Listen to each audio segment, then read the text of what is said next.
Assalamu alaikum and welcome. The title advertised was The Amazing Qur'an. I would suggest first of all that to call the Qur'an amazing is something that isn't done simply by Muslims who may have an appreciation for the Qur'an and are very pleased with it, but the book has been called amazing by non-Muslims. Non-Muslims, in fact people who are very filled with dislike for Islam, have still been surprised at the Qur'an. They've been amazed at what it has to say.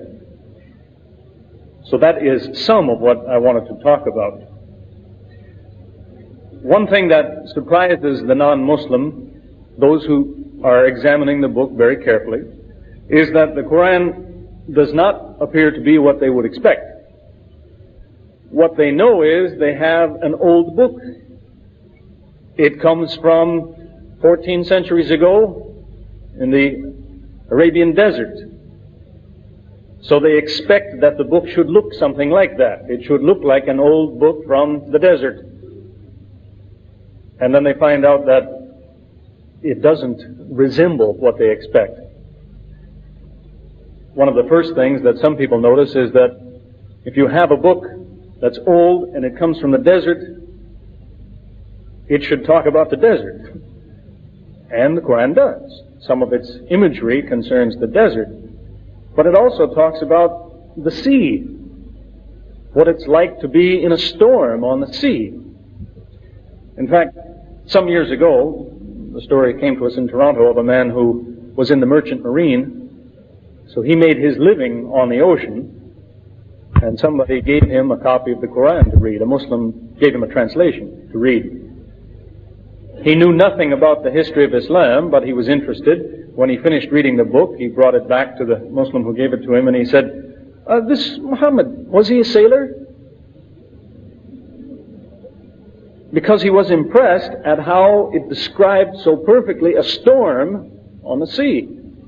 When he was told no, as a matter of fact, he lived in the desert, this was enough for the man. He embraced Islam on the spot. He was so impressed.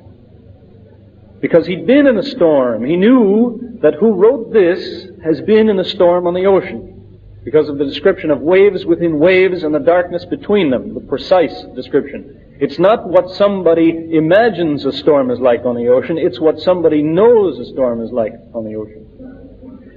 So, this is one indication of the kind of thing I'm getting at, that the book doesn't seem to be tied to a certain time and place from the desert 14 centuries ago. The scientific ideas expressed also don't seem to originate from 14 centuries ago. Many centuries before that, there was a theory, well known, of atomism, which was advanced by the Greeks. Democritus in particular was the man's name, who lived about 23 centuries ago. Democritus and the people who came after him assumed that matter comes in a smallest piece, the atom. The Arabs used to deal in that same concept, and the word in Arabic, zarra, an atom, commonly meant that. It's the smallest piece of matter. Now modern science finds out that yes, there is an atom, there's the smallest unit of matter which still has the same characteristics as the element, but that atom comes apart too. That was a new idea. That's a development of this last century. Interestingly enough, that doesn't outdate the Qur'an, because we have an interesting statement which is usually missed in any translation of the Qur'an, in an ayah that mentions the tiniest pieces of things. And it mentions this dharra, saying an atom or anything smaller than an atom. Now 14 centuries ago, that sentence would look unusual even to an Arab, because to him, dharra, that was the bottom. That's the smallest things get. The Qur'an mentions that in fact Allah is aware of everything down to the dharra and anything smaller. So the book is not outdated. Another example of what we might expect to find in an old book is what you will find in virtually any old book that comes near to the subject of health or medicine. Various historical sources tell us that the Prophet of Islam was very concerned with health and hygiene, very concerned with cleanliness. That was his reputation. So you would think that if you have a book which originates in his head, it should talk about medicine. That if you have this disease, you should try this. If this makes you ill, try some of this. Because history reports he had a lot of opinions on the subject. He had a lot of ideas about if this is your disease, this might be your cure. He had a lot of opinions that way, but none of them are in the Qur'an. There's no home remedies in the Qur'an that could be outdated. In fact, the Qur'an only mentions one item which is not in dispute by anybody. It mentions honey, saying that in honey there's a healing. Something there is that's good in honey. I don't think anyone will argue with that.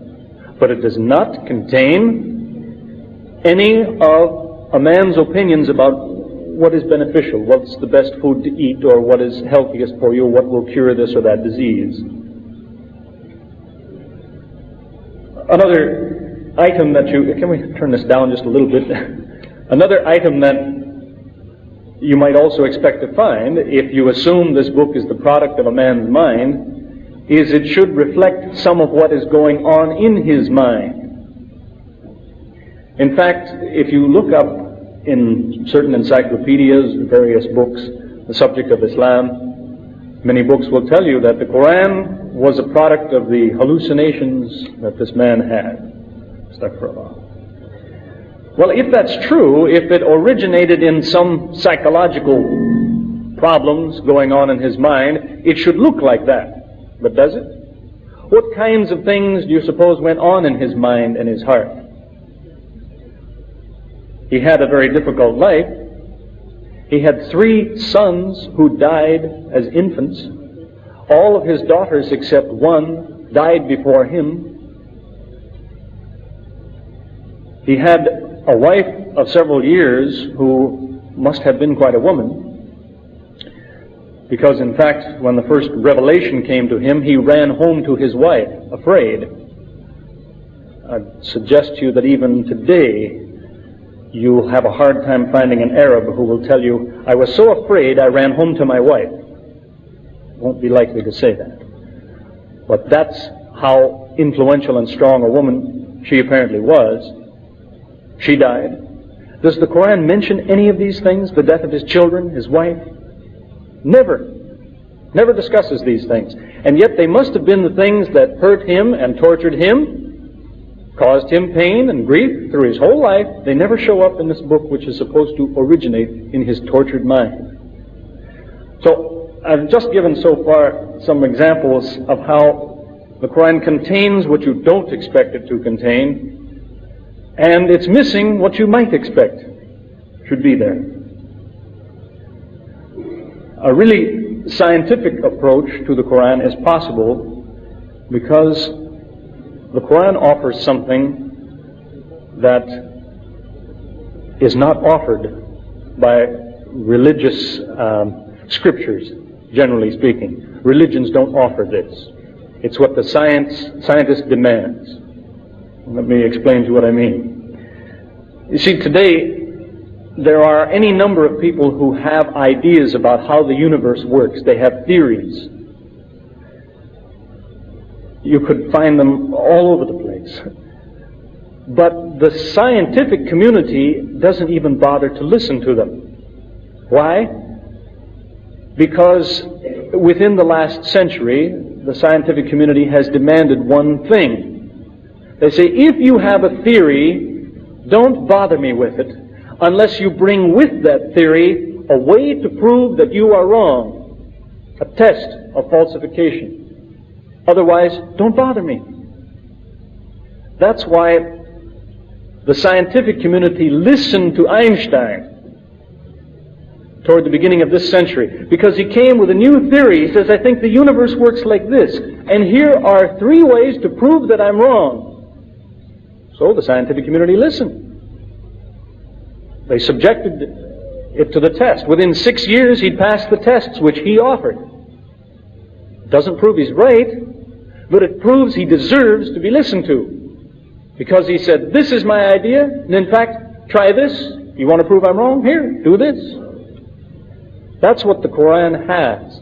Falsification tests. Some that are old, some that exist till today. Because it makes statements saying, if this book is not what it claims to be, then all you have to do is this or this or this to prove that it's false. It offers falsification. I'd suggest to you, maybe the next time you get into some kind of a dispute with somebody about Islam, and he's claiming he has the truth and you are in the darkness, that might be the first thing that you suggest. To tell him, is there something in your religion which, if I could show it to you, would prove you're wrong? Is there anything? Because I can promise you, people won't have anything. They don't carry around that idea that I should not only present what I believe, but I should offer a man a chance to prove me wrong. But Islam does that. The Qur'an says this is the truth, and to prove that it isn't, try this or this or this. As examples of that, you have what was to me the most surprising verse that I read in the Qur'an when I first read through it, in the 4th surah, the 82nd ayah, where it says, have they not carefully considered the Qur'an? If it came from other than Allah, surely they would find in it many inconsistencies.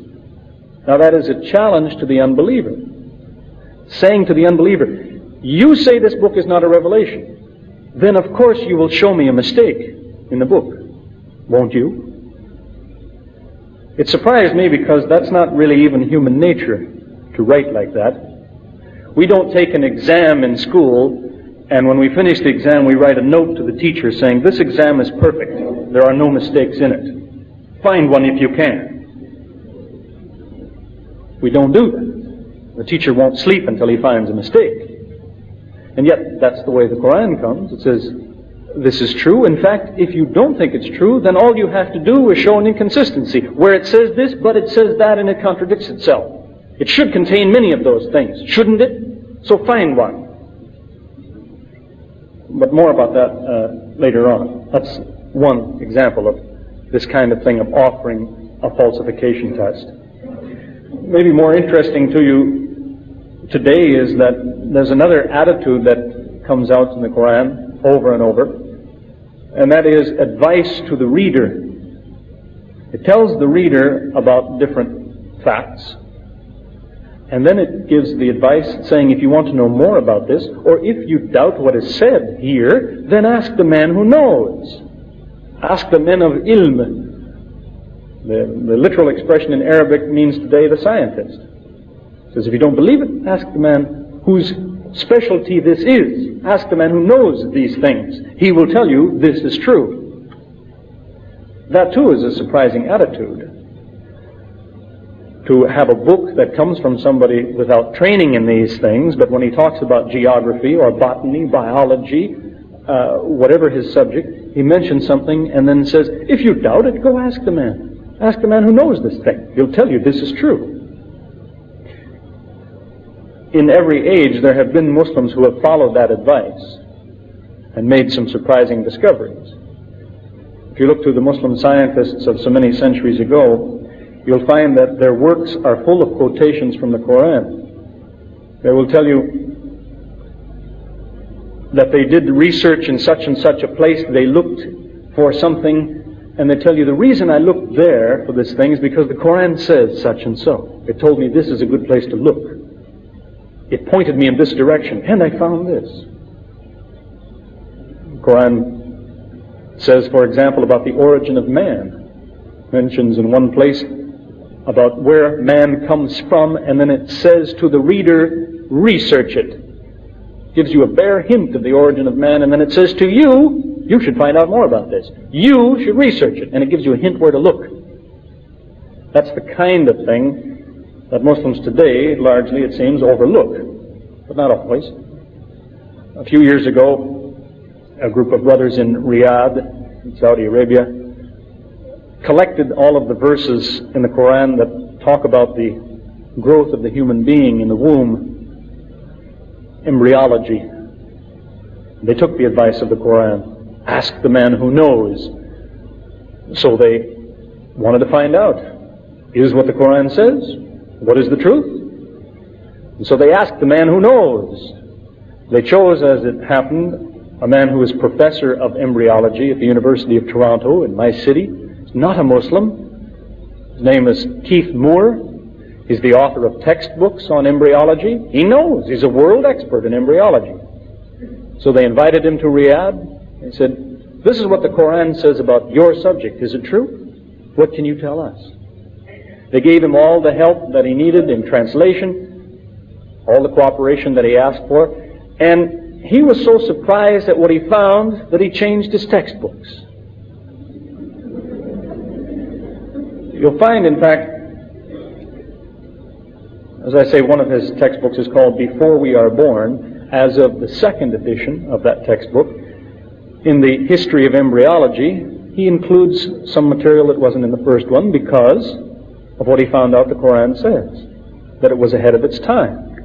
People knew what other people didn't know if they believed the Qur'an all those centuries ago.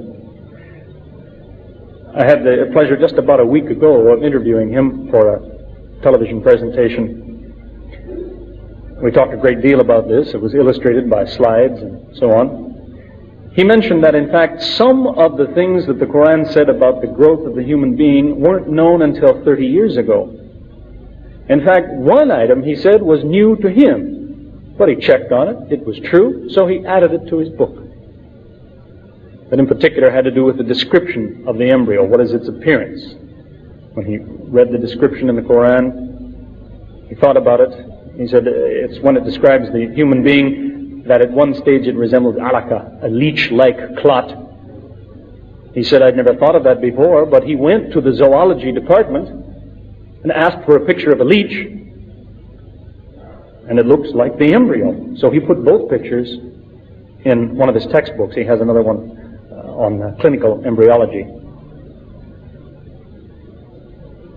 When he presented this information last fall in Toronto, it caused quite a lot of stir across Canada. It was reported in the newspapers. It was on the front page of many newspapers across Canada with some funny headlines, but people don't clearly understand what it's all about, I guess. One headline said,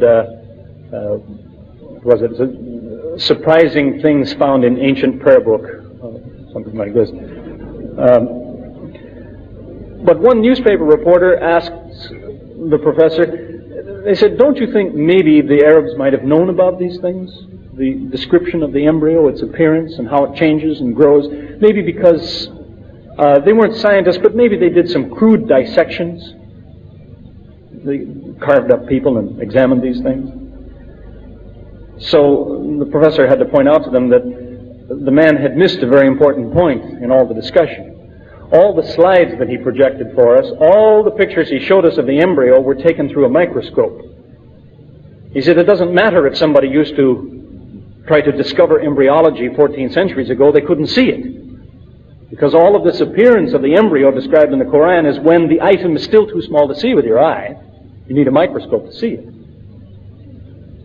Now the microscope has only been around for a little more than 200 years. So he also suggested, he said, if you believe that maybe 14 centuries ago somebody had a microscope, and he did this research, and they made no mistakes, and then they somehow talked this man into putting it in his book, saying, this is true, trust me, put it in your book. Then they destroyed their equipment, kept it a secret that they ever had a microscope. He says, if you believe that, be my guest. He said, but you really shouldn't say that unless you bring some proof, because it's so ridiculous. In fact, when he was asked, how do you explain this information in the Qur'an? How did it get there?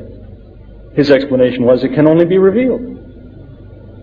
Now that's a non-Muslim, but a man who knows. That's all he has to say. One of his colleagues, his name is Marshall Johnson at the University of Toronto, is in a related field to embryology, but he became so interested in how what the Qur'an said guided Professor Moore to some interesting ideas that he asked the Muslims to collect for him everything they could on another subject. He wanted to see if it would lead them to anything. As a hobby. His hobby is geology. So we asked, would you collect everything the Qur'an says about geology, that is the structure of the earth? He wanted to see where it might take him. Because some people have been very surprised in that regard. In fact, there's a man from Yemen, Sheikh Zindani is his name, who has a very effective way of delivering Islam to people. He doesn't tell them that's what he's trying to do, but he collects things like this. He went to a British man, who was a professor of geophysics, that is the construction of the earth. The man was also an atheist, as it happens, and had written some on atheism. But he asked him, he said, if the earth opened up and swallowed me, what would I see? And this professor said, that's a good question. And he gave him quite an explanation. He said, inside the earth you would find such and such and so. And when he had finished his description, the Sheikh passed to him a translation of the Qur'an and said, would you read that verse? Because there's an ayah where it talks about some of those who opposed Musa.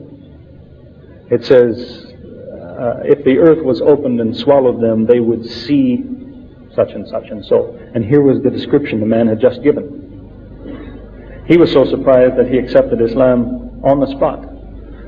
This, in fact, is on a tape recording of a talk that Sheikh Zindani made. He had the tape recorder running in the man's office to bear witness. Here's the man, here's what he said. In any case, don't be misled in what I'm getting at here. I'm not trying to prove to you that the Qur'an is a revelation by telling you these things.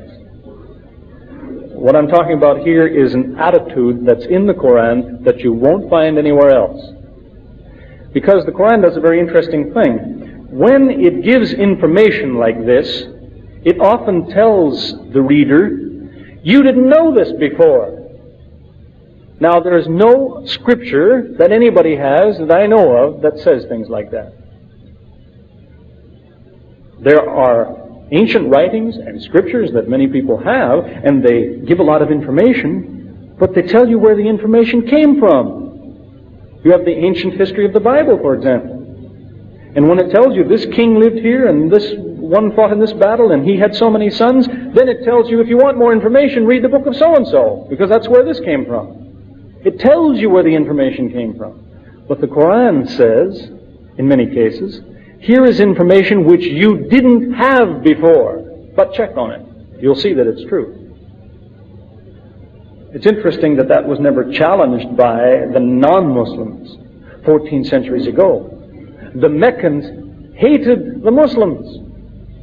And time and again they would hear this kind of thing. They'd hear some piece of information, and then part of the revelation says, you didn't know this before now. Now the Meccans never spoke up and said, that's not true. I know where he got that. We learned it in school when we were children. It really was new. And the Muslims followed the advice given here. It said, if you doubt it, check.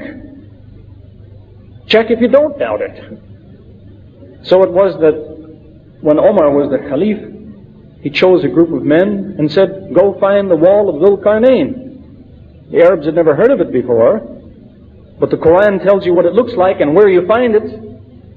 So Omar said, you, go find it and report back. It should be in such and such a place. When you get there, it should look like this, and so on. So they went off to find it. It's in what is now called Derbent in the Soviet Union. Now again, my point here is that the Qur'an may be accurate about a lot of things, but accuracy does not mean that a book is a revelation. What it means is you have a problem. It means you should find some explanation for where did this information come from. But an accurate book is not necessarily a divine book. The telephone book is probably accurate. It doesn't mean it's a revelation. But the point is to work the other direction.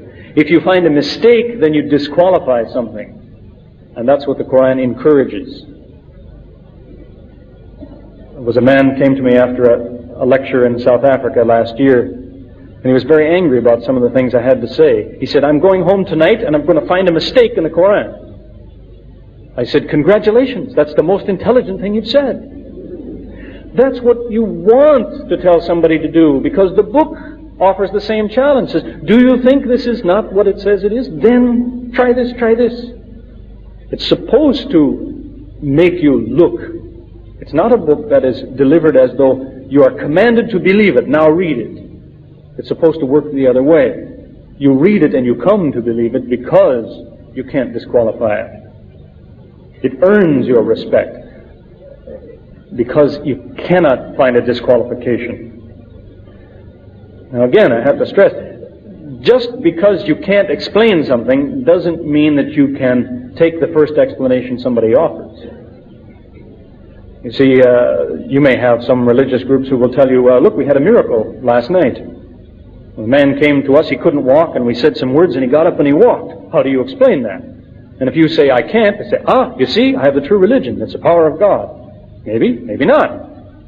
Just because you can't explain it doesn't mean you have to accept his explanation. The same goes for the Qur'an. If you find something remarkable and surprising in there, just because you can't explain it doesn't mean that you have to believe it's a revelation. That's your business. But it shows the difficulty that people have if they say, I don't believe it. The Qur'an points out that these people have an obligation to find an explanation then. In fact, it mentions one man in an ayah, which I have always seen mistranslated into English at least. It talks about a man who heard the truth explained to him, and then it says why he was guilty. It says he got up and left and he didn't check on what he heard. It says you're guilty. If you hear something but you don't check to make sure it's true, you're guilty. That's a crime. You're supposed to process the information, to decide which is the garbage to throw out, which is the good to keep. But you can't just let it come in and rattle around in your head. You're supposed to put it into the proper category. Is it true? Is it false? Is it still speculation? Maybe true, maybe false, but I don't know. Put it in these categories. The real certainty, that is the confidence that comes in the Qur'an, comes from a different approach. The certainty in acceptance of the Qur'an comes from exhausting the alternatives. To explain it this way, the book says it is a revelation. If you don't believe that, what is it? You have to come up with some explanation. You have a book. It's paper and ink. Where did it come from? It says it's a revelation. If it isn't, then where did it come from? You have to have some explanation. And the interesting thing is, no one has come up with an explanation that works. And in fact, the alternatives have been exhausted. Because they basically reduce to this, and it's been well established by non-Muslims. They'll tell you, well, the book, if it wasn't a revelation, either that man deceived everyone, or somebody deceived him. Either he fooled people, or somebody fooled him. One or the other. That's what the non-Muslim says. And they do an interesting thing. They fall into two schools, insisting on one or the other. You have a large group of people who have researched it for hundreds of years, and they'll tell you one thing we know for sure, that man, Muhammad, he thought he was a prophet. He was crazy.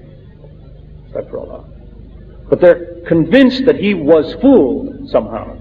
Another group will tell you, because of this evidence, one thing we know for sure, that man was a liar. He fooled everyone. These two groups never seem to get together. In fact, if you look up many references on Islam, usually a reference will tell you both. They may start by telling you the man was crazy, and they finish by telling you he was a liar. They never seem to realize you can't be both. If you are deluded, if you think you are a prophet, then you don't sit up late at night trying to figure out how will I fool people tomorrow so they'll think I'm a prophet. In fact, a great deal of the Qur'an came in answer to questions. Somebody would ask the man a question, and the revelation would come with the answer. You see, if you are deluded, you think that an angel puts words in your ear, then when somebody asks you a question, you think the angel will give you the answer. You're crazy. You think that. You don't tell somebody, wait till tomorrow, I'll have the answer. And then you run to your friends that night and say, does anyone know the answer? This is a man who doesn't believe he's a prophet. You can't have it both ways. You could be deluded, or you could be a forger. You could be neither one. You can't be both. You can't mix them. As I say, what you have is one group of people who will tell you, they assemble a lot of evidence, and they say, because the Qur'an is not a revelation, we have to explain these things. And they have a list of things they must explain. They say the only explanation for these things is the man was deluded. He thought he was a prophet. And another group of people say, because the Qur'an is not a revelation, we must explain these things. And they have a different list of things. And they say the only explanation for these facts is the man was a forger. He was a liar. He knew what he was doing, but he lied. These two groups don't get together to realize that you have to explain both lists of difficulties. You need this excuse here, and you need that excuse in this place, but you can't have both. To give you an example, the kind of circle that people go in, you ask somebody, what's the origin of the Qur'an? They tell you it came from the imagination of a man. But then you ask him, if it came from his head, where did he get his information? That is, the Qur'an talks about a lot of things which the Arabs didn't know about. If it came out of his head, how did that information get in his head? Then they'll tell you, well, maybe he wasn't crazy. Maybe he was a liar. Some foreigner brought him the information. So he lied. He told people he was a prophet. But then you have to ask them, if he was a liar, where did he get his confidence? Why did he behave as though he thought he was a prophet? And then they have to tell you, well, maybe he was crazy. He thought he was a prophet. And they start over and go round and round in this circle. As I've illustrated the one point, you have the information, like the wall of Dhul Qarnayn. Who told this man about this place hundreds of miles to the north? Who told this man about embryology? And so on. When people assemble these facts, they have to assume that, well, somebody brought him the information and he used it to fool people. But now, if you assume that he was a liar, where did he get his confidence? Why is it that, for example, he told some people to their face what they would not say? That involves being convinced that you have a revelation. The Prophet had an uncle by the name of Abu Lahab, or that was his nickname, Abu Lahab. Here was a man who hated Islam, who used to follow the man around. He used to follow the Prophet around. If he saw him speaking to a stranger, he'd wait till they parted, and he'd go to the stranger and say, what did he tell you? Did he say black? It's white. That's how he thought. It was the opposite of what that man said. But about 10 years before this man died, before Abu Lahab died, the little surah, which is called Lahab, is in the Qur'an, and it says of this man, in just these few words it describes him, it says in effect, he'll never change. He'll never be any different. For about 10 years, the Muslims could go to Abu Lahab and say, it has been revealed to us that you will never be a Muslim. All he had to do was say, well, I want to be a Muslim. How do you like that? What do you think of your revelation now? But he didn't do that. And yet that's the kind of behavior you would expect from the man. He always said the opposite of what the Muslims said. See how dangerous that is from a human point of view? You're saying to somebody, you hate me? You want to finish me? Here, say these words and I'm through. Come on, say them, say them! But he wouldn't do it. In order to put something like that in your book, you have to be convinced that you really have a revelation. when the Prophet fled from Mecca to Medina and he hid in the cave with Abu Bakr. They could see people coming to kill them. Abu Bakr was afraid. Now, if this man is a forger, somebody who lies to fool people he's a prophet, what would you expect him to say when he sees people coming to kill him? You would expect he might say to his friend Abu Bakr, see if you can find a back way out of the cave. Or squeeze over in the corner and keep quiet. But in fact, what he said to Abu Bakr on that occasion was to relax. He told him, don't worry, because Allah is with us. He was confident. If you know that you're fooling people, where do you get this kind of attitude to say, no, it's going to be fine? So, as I say, you can go round and round in a circle, and people do. Because on the one hand, they may tell you Monday, Wednesday, Friday the man was a liar, and Tuesday, Thursday, Saturday will tell you that he was crazy. And you can't have it both ways, but they need both excuses to explain certain things. I had a minister in my home, that'd be about 7 years ago, and we were talking, and the Qur'an was sitting on the floor with the title facing down, so he didn't know which book it was. And I just pointed to the book. I said, I have confidence in this book. Well, he looked, but he didn't know which book it was. He said, well, I'll tell you, if that's not the Bible, it was written by a man. So I said, let me tell you something about what's in that book. And in just 3 or 4 minutes, I told him a few things, nothing that I mentioned here, it's something else, about what is in the Qur'an. And after 3 or 4 minutes, he said, you're right. I said, a man didn't write that book. The devil wrote it. So, which is unfortunate to have that attitude for many reasons. For one thing, that's a very quick and cheap excuse. There's a famous story that, a report that is in the Bible. It talks about how some of the Jews were witnesses one day when Jesus raised a man from the dead. The man who'd been dead for 4 days, he said, get up, and the man came out of his tomb. And it says some of the Jews who stood there and watched, what did they do? Did they say, it's a miracle, the man was dead, now he's alive, this is a true prophet? Some of the Jews said, no, it's the devil that did that raised him up. Now, this story is rehearsed very often in churches, and people cry big tears over that. They say, oh, if I'd been there, I wouldn't be so stupid as the Jew who would say that. I mean, a miracle, a dead man gets up. How could I say it was the devil? But they start to resemble those kinds of people if in 3 minutes you show them enough that all they can say is, oh, the devil did it. It's too much. Maybe the devil did, but that's a very quick decision to make. It's what the Meccans used to say. Some of them, they said the devil brought him that. But just as with every other suggestion made, the Qur'an gives an answer.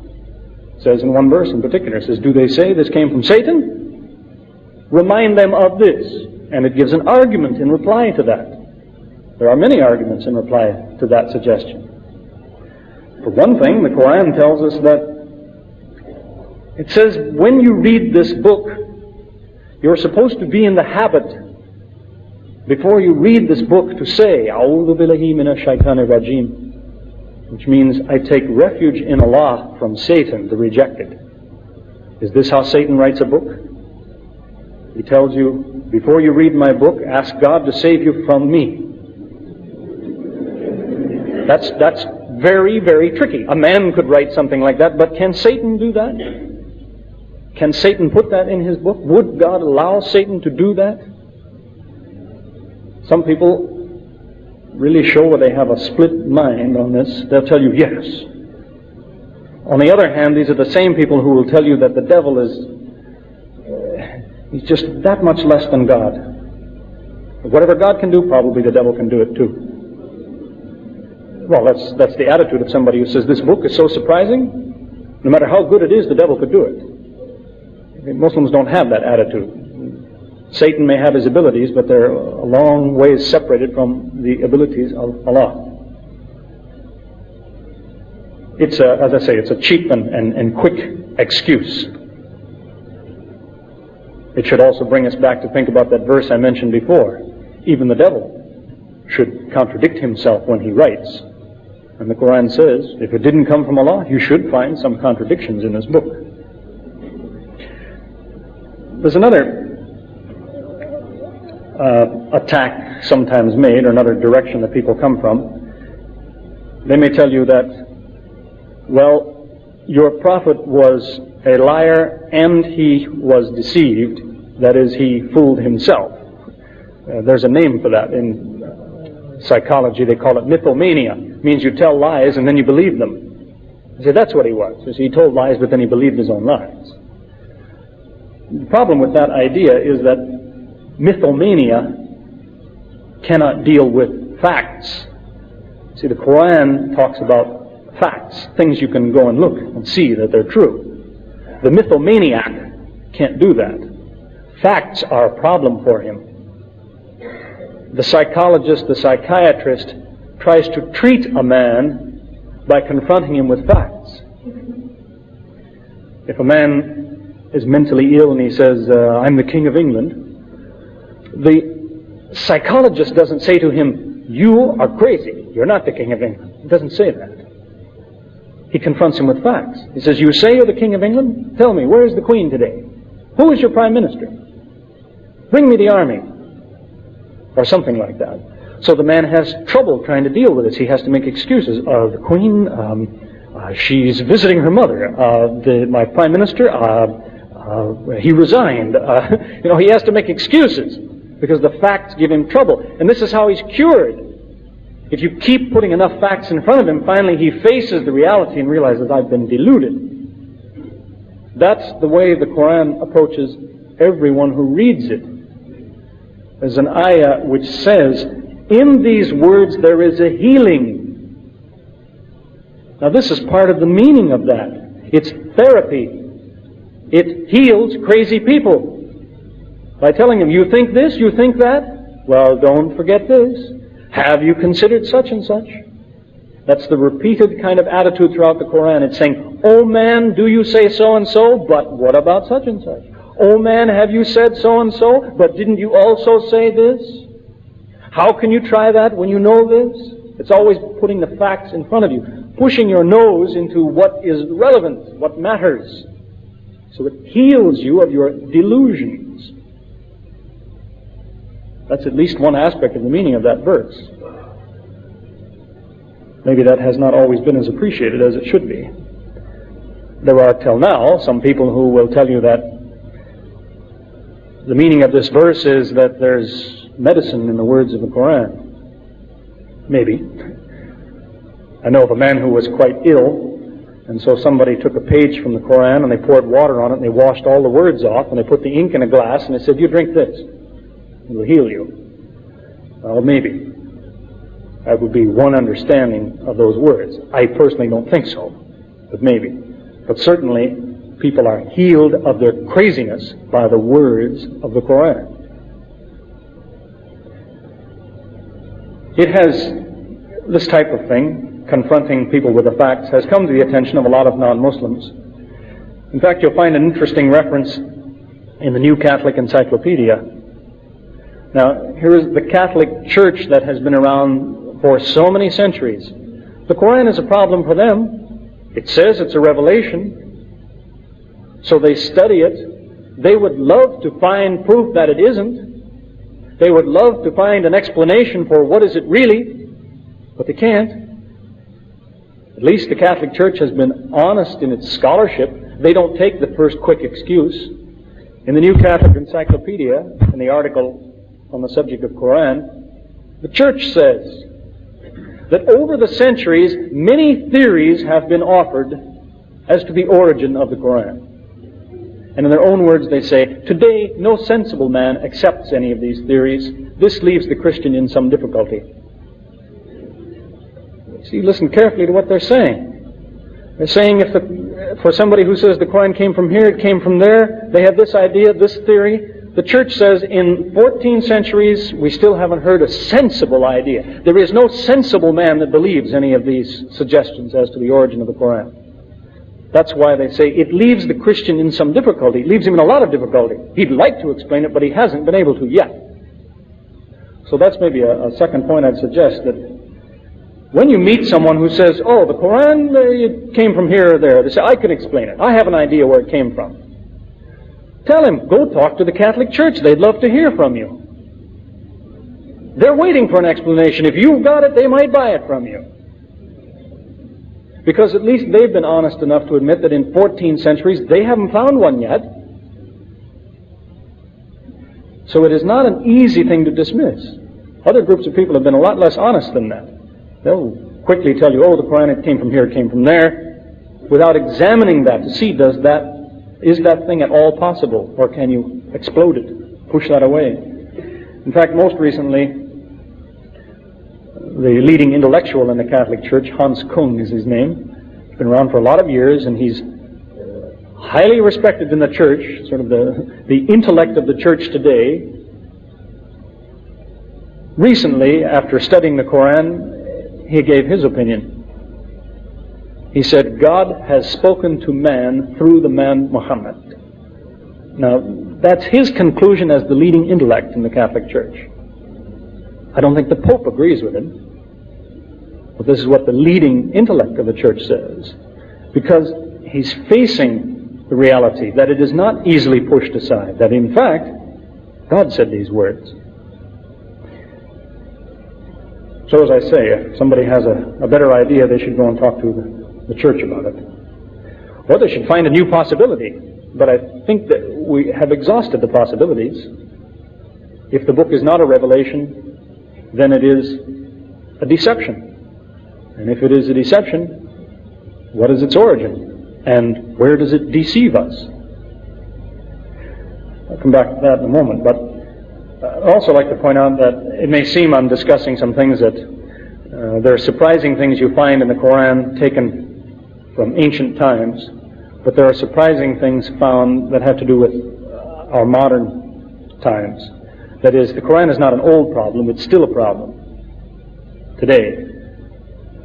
You have the interesting statement, for example, that it is the unbelievers who would take note of the fact that in the beginning the heavens and the earth were one piece, that all life is made of water.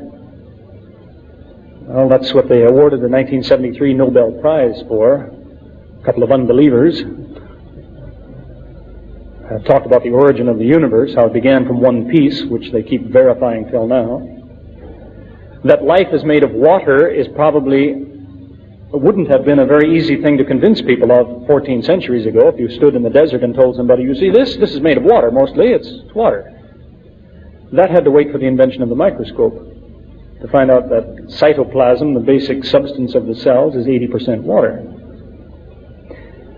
I mentioned falsification tests, chances to prove the Qur'an is incorrect. Some of those stand there just like the challenge to Abu Lahab. Some of them stand there today. In fact, you have an interesting ayah which says, speaking of the relationship not between individual people, but between groups of people. It's saying, as a group, in effect, it says the Christians will treat you nicer than the Jews treat you. It tells the Muslims that, as a group. Now, as I say, there have been a lot of Christians and a lot of Jews who have become Muslims. But as groups of people, this will generally be the case according to the Qur'an. Do you realize what that is? That's a chance for the Jews to prove that the Qur'an is false. All they have to do is get organized and treat the Muslims nicely for a few years. And then say, what does your book say about who is your best friend in the world? But I mean, really, who treats you the nicest? The Jews or the Christians? Look what we Jews did for you. That's all I have to do. I haven't done it yet. But it stands there as a challenge saying, you want to prove it's wrong? Do this. And as I mentioned, if somebody wants to insist that the Qur'an is a deception, then they have to show where the deception is. That is, it's a common theme that runs throughout the Qur'an, time and time again. If the Qur'an says, do they say such and such? Let them bring their proof. You are never supposed to say something unless you bring the evidence. Do they say the Qur'an is a deception? Let them bring their proof. Show me one deception. Where does it deceive me? Show me a lie that it has told if you say it's a deception. Otherwise, don't say that. Unless you show me. It's not good enough to tell me. Show me. Now, I know that some people, they have some ideas about where the Qur'an has deceived the Muslim. But this just shows they haven't examined it very carefully. Maybe the Muslim hasn't examined it very carefully, in fact. You will find, as an example, some Christians will say, well, where the Qur'an deceives you is, it tells you about all sorts of good things that you should do, but it lies to you. It tells you God doesn't have a son. Is that a lie that the Qur'an has told us? Well, as a matter of fact, the Qur'an does not forbid the Muslim to believe that God has a son. It doesn't say, the reason God doesn't have a son is because it's forbidden. It doesn't say that. It tells you why he doesn't have a son. It gives you the reason. Because God doesn't have a son because. If when you say son you mean this, that can't be. Do you mean this when you say son? That can't be. Do you mean that? It exhausts all of the meanings of son to say each one of these can't be true of God for these reasons. So it doesn't forbid you from believing it. It tells you why. It doesn't lie to you. There's even an interesting verse that says the Muslim is supposed to repeat, if God has a son, I will be the first to worship him. So it's not telling you he doesn't. It's saying if he does, you should worship him. But in fact, he doesn't because of these reasons. So again, the deception is not an easy thing to find. Stress that to people. If they want to say the book deceives, let them show the lie they're talking about, which is the false thing it says. And don't be misled onto this kind of thing. I had that talk in Minnesota, in the U.S. a few months ago, and a man got very upset with a lot of things I had said, and so he started writing to me when I got home. And he said he had a whole book full of mistakes in the Qur'an. And he wasn't going to show me any of those because he said, you showed me mistakes in what I believe, but it doesn't change my belief. I still believe. He says, and you'd be the same way. If I showed you a mistake in what your book says, you'd still believe it. So I wrote him back to say, no, that's the difference between us. If you show me a mistake, I won't believe anymore. Because that's my attitude. I don't believe in spite of the difficulties. So I told him, I said, you pick the best mistake you can find. Tell me about it. What is the best mistake you can find? And what he wrote me was that the Qur'an says that Zechariah couldn't speak for 3 days, and the Bible says he couldn't speak for 9 months. Because there's your mistake. Well, it's not so much a mistake as it is a matter of his book says this and my book says that. What remains to be proven is whose book is correct, which in fact can be demonstrated. But you see what I mean? It's not disagreement that is a problem. It's the actual proof. Somebody has to bring you the actual mistake, the case that will stand up in court to say this is false, but it's in your book. There's another way that a person can approach the Qur'an in examining the things that it has to say. I'll just illustrate this briefly. You can discover how surprising the book is by assembling what you might call a list of good guesses. See, the Qur'an talks about a lot of things. But if I can explain it to you the way it works in mathematics, when you make guesses, if you have two choices, one is right, one is wrong, and you close your eyes and make a choice, half the time you'll be right. So you have a 1 in 2 chance. You could pick the wrong one, you could pick the right one. So 1 time out of 2 you'll be right. But if you have 2 situations like that, I can be right or wrong about this, and I can be right or wrong about that, and I close my eyes and I guess like this, I'll only be right 1 time in 4. It becomes 1/2 times 1/2. That's because there's 3 ways to be wrong now. See, I can be wrong and wrong, or I can be wrong and right, or right and wrong. But the only way to be right is to be right and right. That's 1 out of the 4 possibilities. If you have 3 situations like that, and you make a blind guess 3 times, I'll guess this, and I'll guess that, and I'll guess this, you'll only be right 1 time in 8. So a half times a half times a half. Suppose that your options are 1 in 10. And you have another situation where there's 10 guesses, only one is right. And 10 guesses here, only one is right. If you close your eyes and pick one, you're only going to be right 1 time in 100. It's 1/10 times 1/10. Because you've got 99 ways to be wrong and only one way to be right. So it is that if you draw up a list of the correct things the Qur'an has said, it becomes very unlikely that these are all good guesses. If it has millions of ways to be wrong, but it's always right, then it's unlikely that somebody was guessing.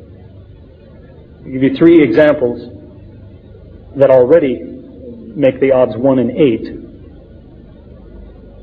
The Qur'an says about bees.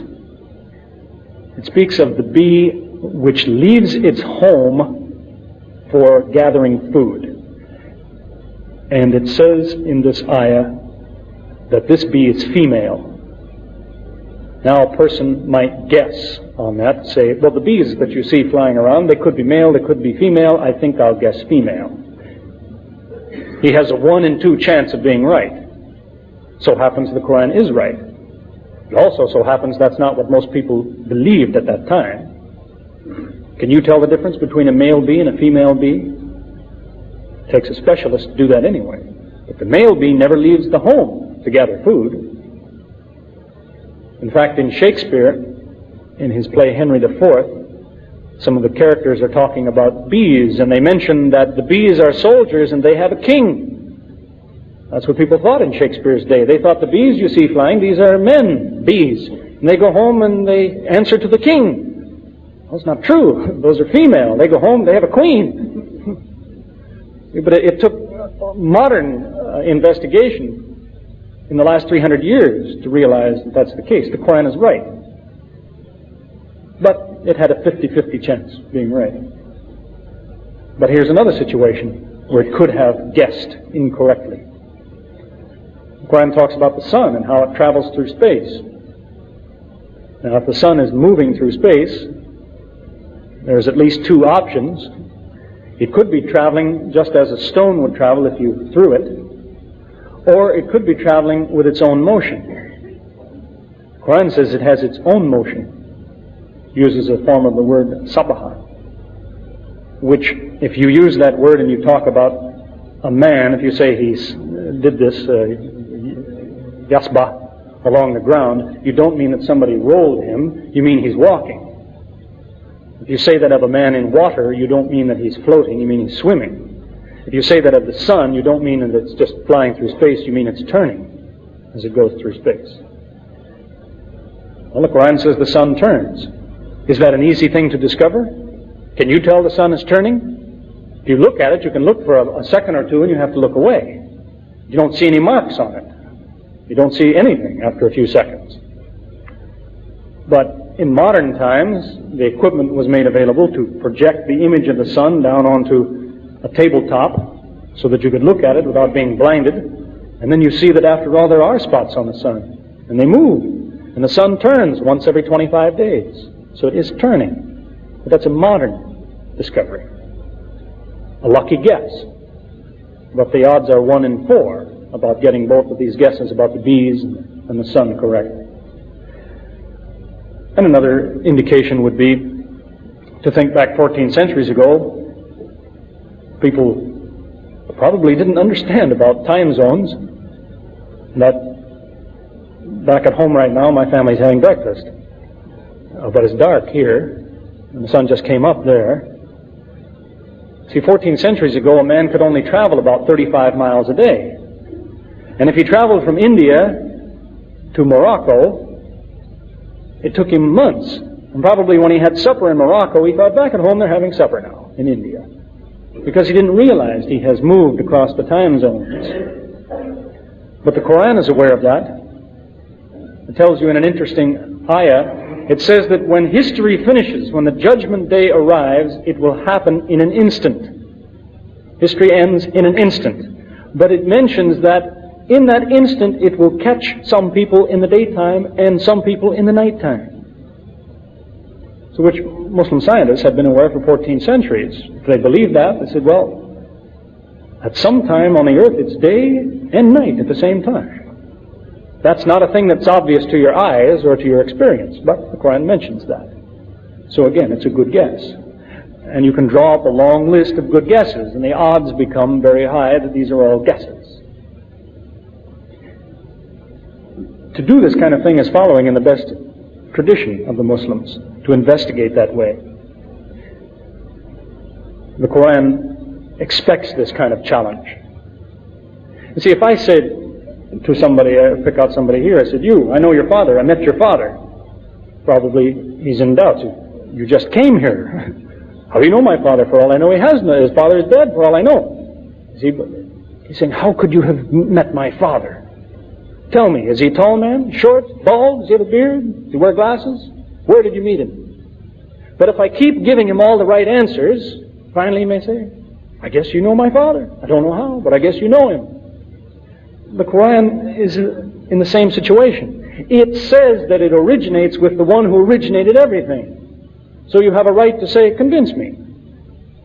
If the author of this book really originated life, originated the heavens and the earth, he should know about this, he should know about that. Tell me something that proves you were there when life came to be. Do you know this? Do you know that? And that's what people have examined in every generation for 14 centuries. We all know something for sure. We don't have to be an expert on something in an academic field. I mentioned to you when I started, the sailor. What he knows is his experience. He knows what a storm is like on the ocean. Everybody knows something. They have a right to say, I wonder, does the author of the Qur'an know that thing? For myself, because of my field in mathematics and logic, there's a very delicate point which caused quite a bit of excitement only 100 years ago among mathematicians. It occurred to me the author of the Qur'an should know about that. It would take too much explaining to go into it, but I checked and he did. It's there in the Qur'an. But it's a development of the last 100 years in logic. We all know something, and it should be there. The answer should be there. We should be ready to give an account to justify ourselves. That's the meaning of Iman. Iman is not properly translated faith, which usually means, in English, faith means a promise to believe something even though it seems it must be impossible. You believe it without evidence. That's faith. Iman is not that. The root meaning of that word means confirmation. Emunah means when you check on something. You believe it because you looked and you saw indications that it was true. Doesn't mean necessarily you prove every item, but you looked and you see this agrees with what I know so far. You've thought about it, so your Iman grows. And you're supposed to do that all your life. I'm afraid that Muslims very often don't have the confidence to deal with these things. And yet you have the ayah in the 25th surah, the 33rd ayah, where it says, there is no question that they bring you, but we give you the best answer and the explanation of it. So whatever question they have, the answer is in the Qur'an. I have mentioned in 7 years of giving lectures in various places that I have basically only heard 35 questions. Now, I've heard hundreds of people ask questions, but I've heard about 35 different questions. That's all. The Qur'an says no matter which question they bring you, we give you an answer. People have a long ways to go. It's an interesting thing you'll find if you look in the index of the Qur'an. This is an index of every word in the Qur'an, al-Muwajim al-Mutahris. It's what you should expect to find according to this ayah. It says, for every question they bring you, we give you an answer. Allah says the answer is here. If you look up the word in the index, qalu, it means they say. You'll find it's in the Qur'an 332 times. 332 times the Qur'an says, they say such and such. And if you look up the word qul, which is the command say, you'll find it's in the Qur'an 332 times. Now, for everything they say, you tell them this. 332 is a long ways from 35. There's a lot of questions people haven't even bothered to ask. The Qur'an has the answers. And it's not that big of a book, about 80,000 words, which is supposed to offer you the reply to what somebody says. By way of advice, I suggest, if you're going to take up this kind of activity, to arm yourself with the knowledge of the Qur'an and the answers it gives. There's a number of things to keep in mind. Be very careful that you are considering the original wording of the Qur'an. I don't know of any translation in any language that doesn't contain some mistakes in the translation. Or if not mistakes, it does not make the point clearly enough, as in the Arabic. Now, that's not to say every Muslim has to learn Arabic, but that is to say that the real answer to a lot of problems is contained in the Arabic. You will find a lot of examples of this kind of thing, which even when Muslims translate. It's one of the things that surprised me about the Qur'an, was how consistent the author is in his choice of words.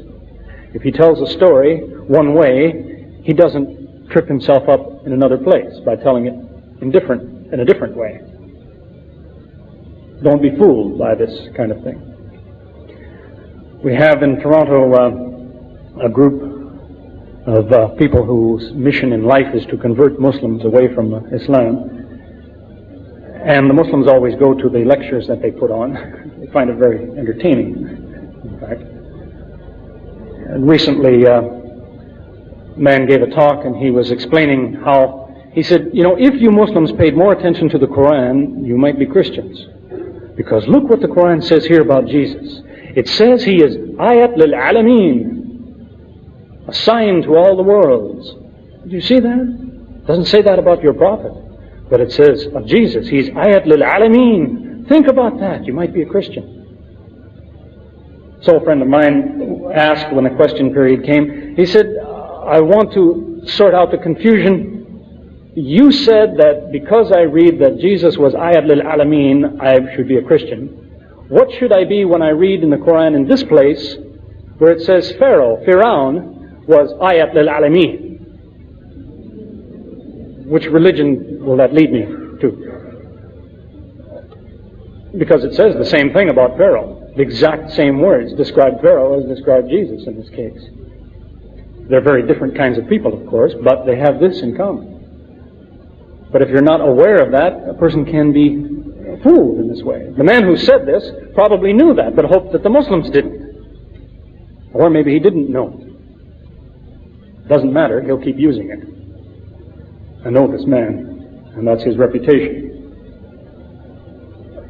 You see, by way of a second piece of advice, both the Muslim and the non-Muslim, if you're going to investigate something, take the advice that the scientific community gives now. They tell a young man who's starting out to investigate, he's newly out of university maybe, or in university, and he wants to make a career being a scientist in some field, and the advice they offer him is, get hold of a theory and defend it, even if it's false. Defend it if you can. Because if it's false, eventually you won't be able to defend it. But at least it's been thoroughly tested, and you've made progress. You know this one is false. You see, you have to investigate Islam in the same way. Investigate it as though you were a Muslim and somebody's challenging you. Can you answer what he says? See, the mistake so many people make is they tell you they investigate Islam, but they didn't want Islam in any sense, so their attitude is the first thing they can find that makes Islam look bad, there's what I needed, this is my excuse. And they reject Islam. But to really make progress, you have to deal with it as though you were on the inside. It was the attitude I took, because believe me, there are all kinds of books that criticize Islam. But it occurred to me, well, what do Muslims say about these things?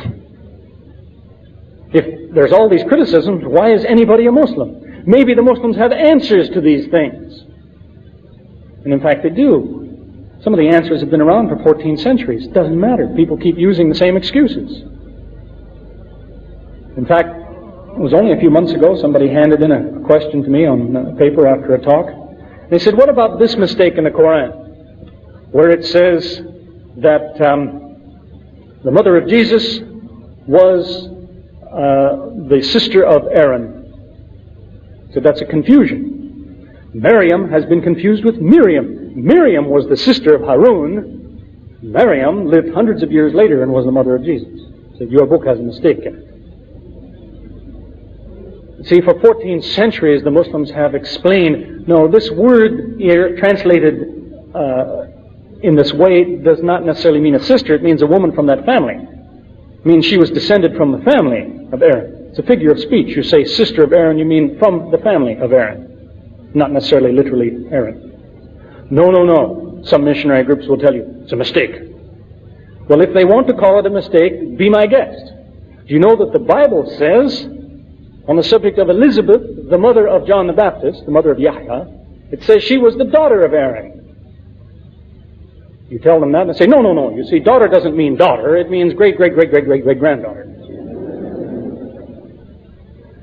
That's an example of, you see, taking the first thing that looks like it will work, instead of finding out, does it really work? I'll tell you one last story along those lines, which has gone out over a period of about 3 years now. About 3 years ago, the man who was the head of this missionary group in Toronto said, at a public meeting, he said, there's a serious mistake in the Qur'an. In the place where it says, the Jews boasted, we killed the Messiah. He said, the Jews would never say that. A Jew would never say, I killed the Messiah. They're waiting for the Messiah. They wouldn't say, we killed the Messiah. Your book is wrong. So it was pointed out to him that this was sarcasm. But the Qur'an also says that the Meccans used to come to the Muslims and say to them, you to whom the revelation came, tell us something. It didn't mean the Meccans believed that the revelation came to these people. They were teasing them. The Bible says that the Jews said to Jesus, when they crucified him, they said, save yourself, Messiah. They didn't say, false Messiah. They said, Messiah, save yourself, come down from there. So they teased him. They were sarcastic when they said Messiah. And that's all the Qur'an talks about.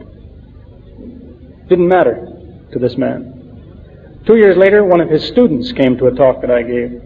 Came to me after, he said, you know, there's a serious mistake in the Qur'an. And he brings up this same argument. I said, 2 years ago I told your teacher this. And I gave him the reply. He put out his hand, he wanted to shake my hand. He said, okay, I'll give you that. He said, that's a silly argument. But I asked him, then why does your teacher still use it 2 years later? Because he doesn't care if it works or not. He hopes it will fool somebody. Some people think that way. They use as justification a scripture passage which says, if I tell a lie, but it glorifies God, I'm not a sinner. Some people believe that. That's what they think that verse means, and that justifies lying for the sake of the truth. You can imagine such a thing. Some people. Other people don't. As I said, I've had some fine people come to me, representatives of church groups, who've asked me for names and addresses of people who say this because they're angry. They say, I'll stop him if I can, because they care about truth. Finally, only a couple of months ago, this same man had a meeting, and in the question period, I brought up this same point. So this argument you've been using for 3 years at least, it's false for these reasons, and I want everyone to know that. And it embarrassed him very much, but he said, I still don't think a Jew would ever say that. So at this point somebody put their hand up. And he was anxious to get away from this discussion, so he quickly said, yes. The man spoke up and he said, last week in this room there was a rabbi giving a lecture on religion. And when the question period came, I asked him, what do Jews say about the Messiah? And he laughed and said, well, we Jews killed the Messiah. So there you are. It's on tape. There are eyewitnesses here. Once there was a rabbi, he said those words, we Jews killed the Messiah. I don't think it will matter to the man. 3 years from now, he'll probably still use the argument. It doesn't work. So by way of advice and suggestion, you may hear a lot of difficulties that people try to bring up. But examine it and remind them they should examine it. The task of the Muslim is not to win people away from their religions. The Muslim doesn't go around saying, you shouldn't be that, you should be this, you should leave that and come to Islam. That's not really the Muslim's job. The Muslim says, you, whichever religion or belief you have, should be more careful. Don't commit excess. Don't say more than you have the right to say. Because the Muslim believes that if a person will do this, if he'll make sure of what he says, eventually he'll come to Islam. But that's the starting point. So I thank you for your time and attention and patience. May Allah guide us always closer to the truth. Alhamdulillah. I'll take questions. I guess the arrangements are made to take some questions if you want to step up here.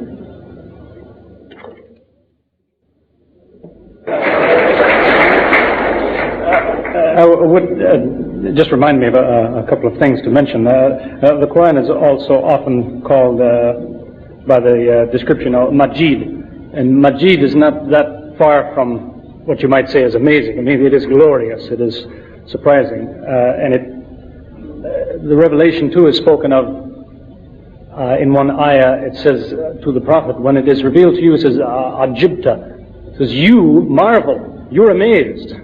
They ridicule, but you're amazed. So the thought is there. I'd also stress what you may yet find too is that the linguistics is itself today a science. So the surprising aspects of the linguistics are still a scientific thing to point out to people. Because the Arabic language today is a problem for people. Because it hasn't changed in all these centuries. It's borrowed a lot of words from someplace, but the Arabic is still preserved, due largely, I suppose, to the Qur'an. But that in itself is a problem for the linguist. No other language does that. It evolves in time. So that the linguistics was the second thing that I noticed in the Qur'an that surprised me so much. Because I read a translation, probably one of the worst translations there is, of the Qur'an. But then in having discussions with Muslims, they'd be talking about this or that, and they'd say, well, you know, the Qur'an says such and such. And I'd be so frustrated. I think, I read the translation, I don't remember that. So they'd show me in the Arabic, and you'd realize that the translation missed this point and that point. So I realized right away, in order to get the full meaning, you've at least got to examine the original. And so much is missing, very often in translations. And some really remarkable things. They are virtually, well, it'll take me too far off the track, but that's what led to a lot of interesting developments. You had questions there? It's asking for some elaboration on where this wall of Dhul Qarnayn is. Is it true that the Yajuj are the Russians? Not specifically, unless you loosely mean by Russians anybody who lives north of a certain point, then it may well be this is Yajuj and Majuj. But Derbent is in the Soviet Union, but not in the Russian part of the Soviet Union. It's in the south part. And in fact, there are two cities called Derbent, but where you find the so-called Wall of Alexander is the description given in the Qur'an. Now, it's called Alexander's Wall because it used to be believed that Alexander the Great built it. That's now been disproved. Alexander didn't have anything to do with that wall. A lot of Muslims will tell you Dhul Qarnayn is Alexander the Great. It seems very doubtful, but maybe, but it seems doubtful. In any case, history will not now support that Alexander built Alexander's Wall, but it is the description according to the Qur'an, Derbent. Probably you could find in some encyclopedia under Alexander or Derbent more information about that.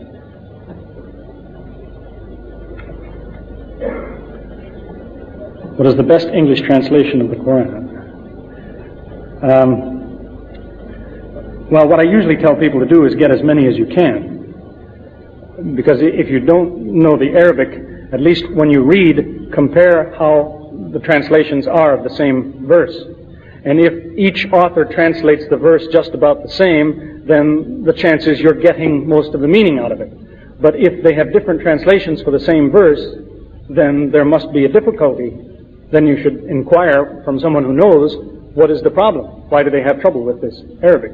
So if you have a lot of translations to compare, you can make some progress this way. The nicest reading one in English now is probably by Arbery. It's called The Qur'an Interpreted by Arthur J. Arbery. There's one done by Thomas Irving, which is just now coming into print. He spent 25 years translating the Qur'an into English. He spent 1 year on one word. He wanted to be so careful. So I would recommend that. I've seen the manuscript of it. And there's various others around. But as I say, your best bet is to get as many as you can and compare. Did you learn Arabic before reading the Qur'an and so on? Well, that's what I was just explaining. I read a terrible English translation. One of the worst ones made is one by Dawood, where he takes all of the ayat and shuffles them up in different orders and that. And there's a lot of very deliberate mistranslations in that book. So I studied enough Arabic so that if you give me a dictionary, I can figure out what's going on. In Sri Lanka, the majority do not know the Arabic language to learn directly from the Qur'an. Can you learn from the English translations? Well, that's basically what I'm trying to tell you, is that you can learn a lot from anything, but just remember what's going on, that you are reading a translation. You know, I'll give you an example of the kind of mistakes you'll find. I found even in translations by Muslims, you'll find an ayah in the translation that tells you, no one can change the words of Allah. And the same translation will tell you, people change the words of Allah. Now that sounds like a contradiction. It's a contradiction because of the translator's mistake. If you look in the Arabic, you find out that this is one of these pieces of precision in the Qur'an. That whenever the Qur'an talks about words being changed, it talks about the kaul. When it talks about no one changes the words of Allah, it talks about the kalimat. So the translators, even Muslims, have been careless enough to think kaul equals kalimat. Puts it that way. But no, in Arabic there's a difference between kaul and kalimat. In the let's see. Mentioning that as a brother had talked about, Muslims believe in other holy books. How holy do you think they are in their present form? Do Muslims believe in their authority? This is a big subject. The problem is this is a trick that's played on Muslims very often. That's a standard missionary trick, where people will say, look, Muslims, your book says my book is true. So look, my book says your book is false. That kind of nonsense. The Qur'an talks about other scriptures. It says there's truth in them. And it says there's faults in them. And it says the Qur'an will show you the difference between them. That does not mean that if the Qur'an says it, but their book says this, the Qur'an must be right. That's not the attitude. The Qur'an tells you the truth is obvious. That this is correct can be shown because of what's in their book. In other words, their difficulties can be demonstrated. It's not just a case of saying, my book is true, your book is false. In fact, the one verse that's used, they write missionary books on it, is from the 5th surah, the 48th ayah, where it says of the Qur'an that it was revealed to confirm the truth in previous books. And this is where people stop. And they say, see, Muslims, your book says my book is true. They stop halfway through the sentence. The rest of the verse says, and it was revealed, and the Arabic word used is muhaymin, means as quality control over those books. Tells you which parts are true and which parts aren't, or how you can tell the difference between which parts are true and which parts are not. But more important than that is that whatever the shape of their scriptures is today, whether it contains true or false, very often that is not under discussion when the Qur'an is talking about their scriptures. It tells them, look in your book and you will find this. Whether your book is true or false, leave that aside for now. In your book it says. So it points out to people their own difficulties. This follows in apparently the best tradition of Jesus. In the 5th chapter of John, he criticized the Jews. He said, you people read the scriptures all the time because you think in there is the secret of life. He didn't say, and you're right. He didn't say that. He said, but I'm telling you, if you were more careful about what you're reading, you would notice that those scriptures tell you about me. You should be listening to me. Now that's basically what the Qur'an has said of other scriptures. Leaving aside, is it true or is it false? It says, tell them, look in their scripture and they will find the last messenger is mentioned. The last revelation is mentioned. Whether it's true or false is their problem. But they do have this problem that they can't escape. So one of the challenges made is one non-Muslim has reacted very well to that. He says, we have the ayah that says that the messenger is mentioned by name in their scriptures, and it was speaking to Jews and Christians. And he points out how there were lots of Jews and Christians around that heard that when that revelation was given. And they had a perfect chance to prove the Qur'an was wrong. They could have jumped up right then and said, okay, come with me to my house. I have no way to get there ahead of you. Come with me to my house. You're welcome to look in all my books. You won't find anything about your messenger. Nobody did that. Nobody invited the Muslim to say, this time your book made a mistake. See, there's nothing in our books about the messenger. Come and see. Nobody did that. They didn't want to talk about it. That's why, in fact, one non-Muslim scholar has suggested that the Christians and Jews at that time, in that place, must have had something very obvious in what they called Scripture that mentioned the messenger. That's why they kept silent at that point. You get some more? You get some more? Yes. Assalamu alaikum. I've read in the Quran that there are beautiful women in heaven as a reward to men, and non-believers have said that this is sexist and also animal instinct. So they say it shouldn't be included in the Quran. Yeah, and maybe you can expand on this because you know much more than I do anyway. That is sexist. They seem to be saying, oh, men have a great reward because there are women. They should look more carefully. That, in fact, that is the usual understanding. But if you look at all verses related to that, it talks about companions provided for people. It does not specifically put all the believers in paradise are men who have beautiful women. It talks about companions suitably chosen for all the believers. This is their reward. So that's usually the picture that people draw without realizing it's a much more general explanation of that in the first place. Beyond that, the reason that looks animalistic to people reflects a basic difference between Islam and many other religious outlooks. That most religions tell you the world is evil. It's out to trap you and so on. It's a bad place. You have to escape the world. Islam doesn't say that. It tells you the world, God made it. It's good. There's some bad things in it, things that will hurt you. He made that too. But the world itself is not evil. So that the Muslim's attitude is different. What he knows and recognizes as a good thing here is something like what will be a good thing there. To give maybe a clearer example, the Quran says, in paradise you can eat a piece of fruit. And it says, when you eat it, you'll say, this reminds me of what I used to eat. See, only it's obviously so much better. So what you are familiar with now is something like what you get then. Whether it is fruit or companionship or sitting under a shade tree with your feet in a stream, you know something about what that's like. That's what paradise is like.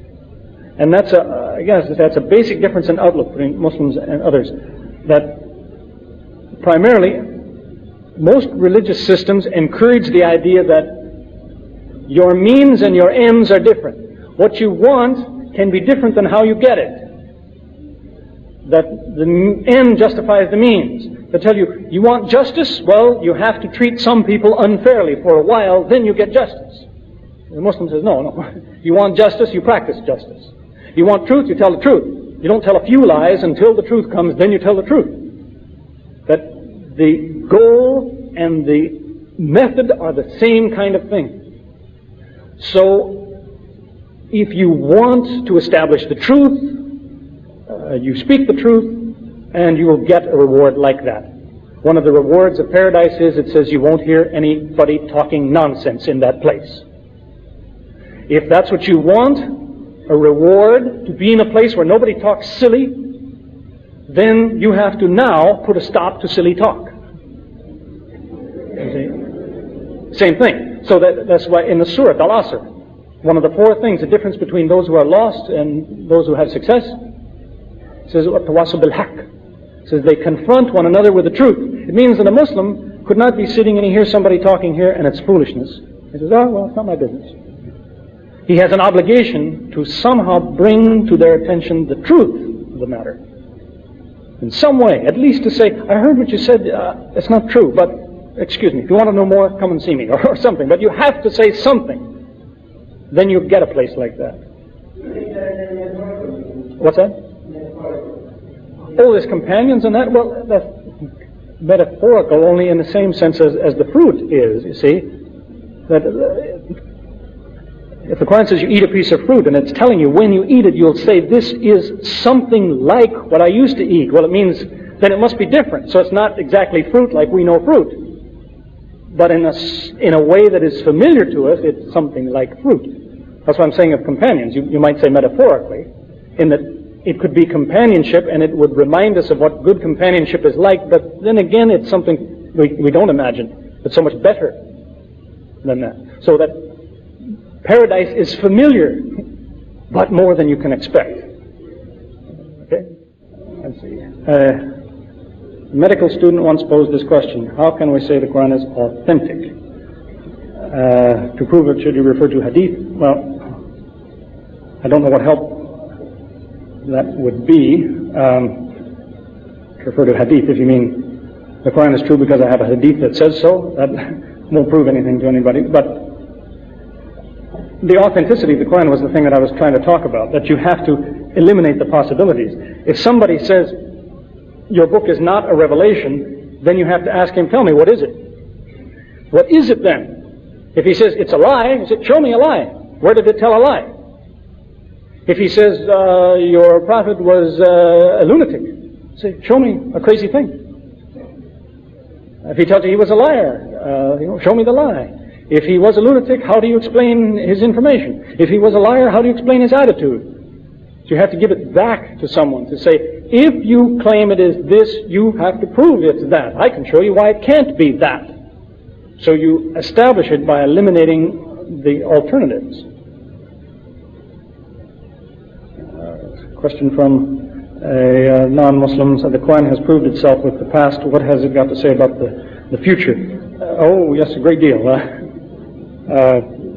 That's a favorite subject. If you want to talk about hadith, you have a narration that says that the wonders of this book never cease, meaning that in every generation there are new surprises.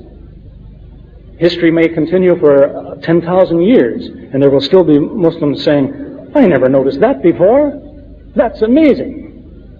Something new in every generation. What it has to say about today, there's a lot of ayat. I mentioned one there concerning the origin of the universe. It also mentions certain things that people expect to find. It tells you, for example, in an ayah which has a very interesting construction, it tells you about the dabba. And the dabba is any kind of an animal that crawls. It tells you dabba lived in the heavens and on earth. Which is telling you someday somebody evidently is going to find a dabba somewhere else.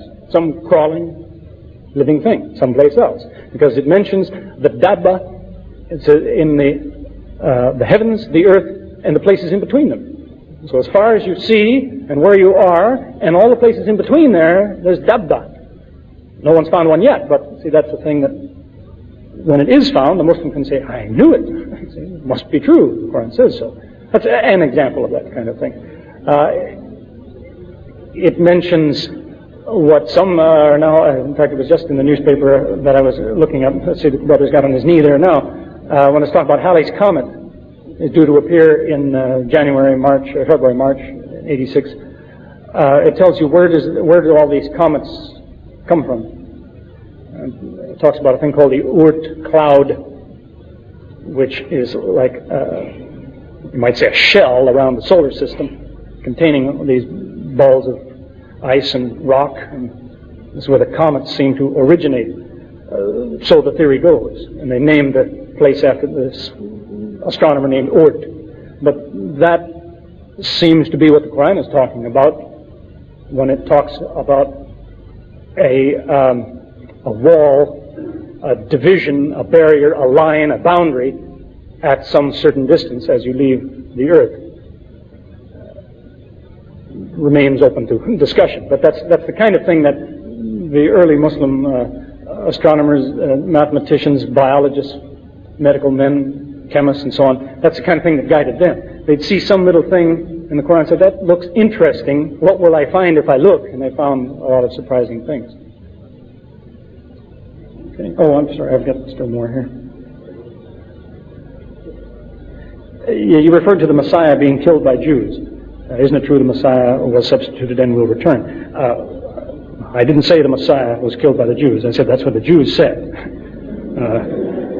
And that, in fact, is what the point that is made in the Quran. It says the Jews said, we killed the Messiah. And then it goes on to say they were mistaken. They didn't kill him. They thought they did.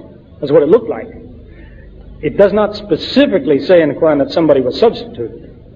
It simply says the whole episode, this crucifixion, was counterfeited.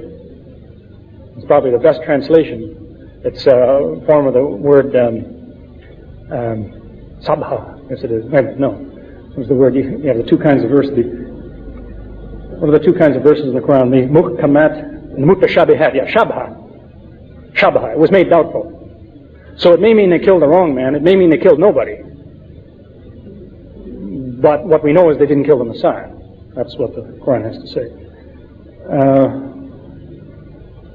What is the surah which inspired you most? How you embraced Islam? Well, there's various things that are impressive. I guess one of the first things that occurred to me was that I mentioned this ayah that challenges you to find mistakes in the Quran. There's the surah Hadid, begins by saying in the third ayah, huwa al-awwal wal-akhir wal-zahir wal-batin, which tells you that no matter where you start, there's something you can't escape.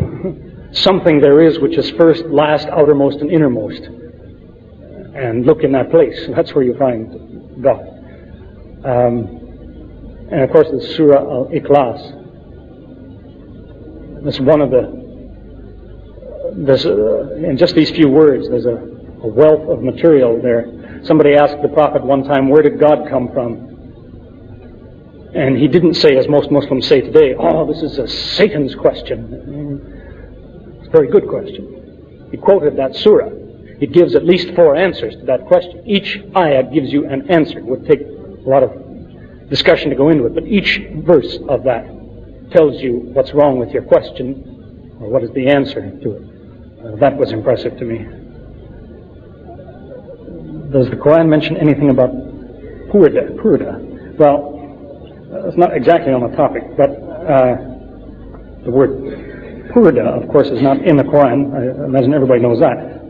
But it talks quite a bit about suitable adornment for both men and women, what is required. And there's a lot of misunderstanding about that too. That too is a subject in itself, which sometimes I get into quite the discussions with people on that. I ask your permission also for the question, which has particularly bothered me because the description of the lecture in itself. Of the which? Of the lecture in itself, the amazing Quran. Yes. When we speak of Allah, we never arrogate unto ourselves. We never have which? We never arrogate unto ourselves the right for an adjectival description. The Quran is the revelation of Allah. Unlike the Prophet Rasulullah sallallahu alaihi wasallam, who the Quran says is a man and a messenger. Forgive me for asking the question if you think it is something that is beyond the realms of the lecture in itself. But may I ask you that do you think any insan who is created in this world has the right to arrogate unto himself the beauty of the Quran with just any adjective that can describe the Quran in the form of either amazing, loving, beautiful, holy, or anything of the sort. Okay. Well, so the Quran itself uses adjectives that describe itself, and that's what I was trying to say. That, for example, in the one ayah, it mentions about the revelation that it made the prophet, it says, ajibta, which means it surprises. It surprised him. The revelation surprised him. So if I say of the Quran that it is surprising or amazing, I'm saying what it says of itself. It's what it says it's like. That's not adding something. The word holy is really, that's a troublesome word in English, and I don't use it to talk about the Quran because it's inappropriate in English, technically. The word holy comes from the same root as you spell with the W in front of it, W-H-O-L-E, whole. So that people are not holy. There's only one who's holy. It's Allah. He's one. That was the original understanding, even in English, of the word holy. You only applied that, you said, God is holy because He's one whole thing. Nobody else is one like that. But it's fallen into such careless use that people talk about holy men and holy this and holy that. And that's unfortunate. Even the Arabic word, kadus, is sometimes translated holy. That's not really the best English word for that, because that gives a misunderstanding of this. Only Allah is holy. The Quran may be Kareem, what other words? They say Majid and some other descriptions like this, but not holy in the proper meaning of that word. It doesn't talk about itself that way. Okay?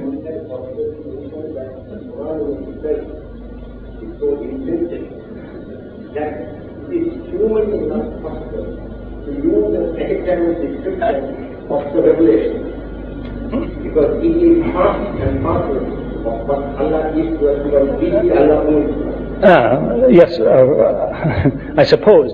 Technically, suggest the Muslim has a different approach, just to give a comparison for what we're familiar with Christianity. The Christian says, God revealed Himself to us.